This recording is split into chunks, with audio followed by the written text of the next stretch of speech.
everybody, it's Anand Chaudhary, a soon-to-be freshman in Monte Vista High School, and today I'm back with more problems from plane trigonometry made by Sidney Luxton-Loney from example section 5. I call these proof problems, and we're on proof problem number 8 now. So I think this is part 7, I believe. Again, this is just so that you guys can get more, you guys can understand this topic more. If you have any questions, please leave them in the comments after I'm done. But before I start, I would really recommend that you try doing this by yourself first. But, anyways, that's just my recommendation, and now I'm going to start the problem, and I would hope that you guys follow along with me. So, problem number 8 in example section 5 is secant A plus cos A times secant A minus cos A is equal to tan square plus sine square. So, yet again, as I always do, I'm going to highlight the part that we're trying to find, which is basically our solution. And now what I'm going to do is I'm going to try playing around with the left side and trying to get tan square plus sine square.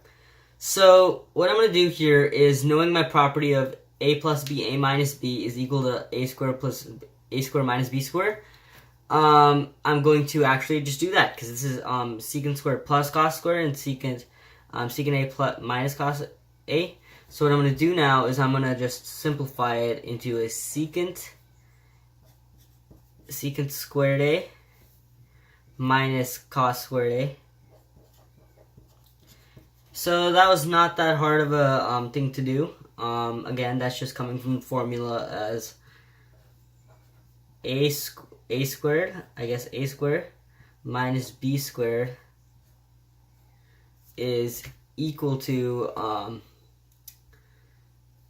could write this much more different. I can just write it as a plus b, a minus b is equal to a squared minus b squared, and the proof over here is that if you multiply, it would become a squared, and then it would become minus ba plus ba minus b squared. So the ba and minus ba do cancel out, leaving us with the a squared minus b squared over here, which is the formula I used right over there. So again, these are the formulas that you should be remembering. A plus b, a minus b is equal to a squared minus b squared. The other ones are like a plus b whole square, a minus b whole square.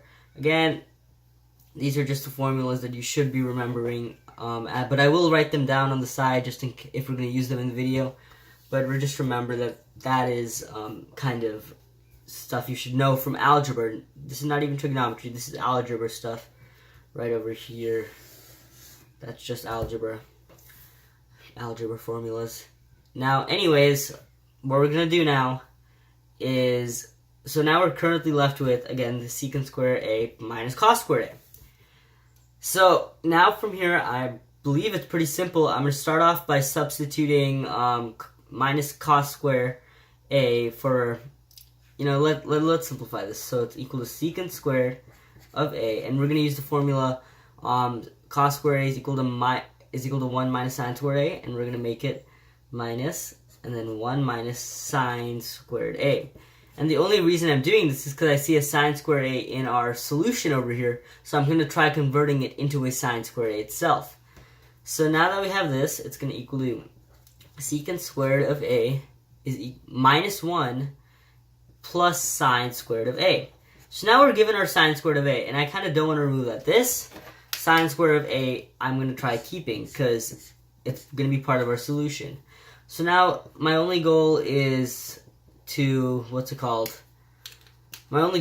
find a way to transform the secant squared minus 1 into a tan squared A, which is actually really simple, seeing the other equation. So, let me just write the equation here.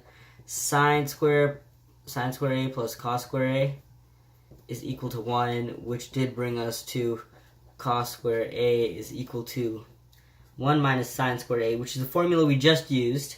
And the formula I'm just about to show you, which I have explained in the first video of the series, is actually going to be secant squared is equal to tan squared plus 1, tan squared A plus 1. I forgot the A over here. And so basically we're going to play around with that, and that is actually going to equal to, if we want to get it in terms of tan squared, because that's what we're looking for in our solution over tan square a. So tan squared a is actually going to equal to secant square a minus 1, which is exactly what we have over here. So now what we just did is we changed it to a tan square a plus sine squared a, which is actually our solution over there. So another simple problem here, just had to use some formulas and a little bit of algebra. This is not quite as hard as the other ones, though it does seem a little complicated.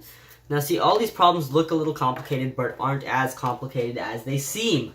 So again, I hope this video did help. Another just simple proof problem from the Plane Trigonometry book made by Sidney Luxton Loney. I'm going to come with more of these videos just for explaining. Doesn't necessarily mean you have to watch all of them, but I'm just saying that if you do need it, I have the practice here. I have all the problems, even if you don't have the book and you're looking for problems to do. I always write the problems down way before I do the problems, so you can always follow along with me on what I do. Now, thank you guys for watching. Please comment if I made a mistake or you have any feedback for me. And thank you for watching, everybody, and I hope to see you guys in the next video.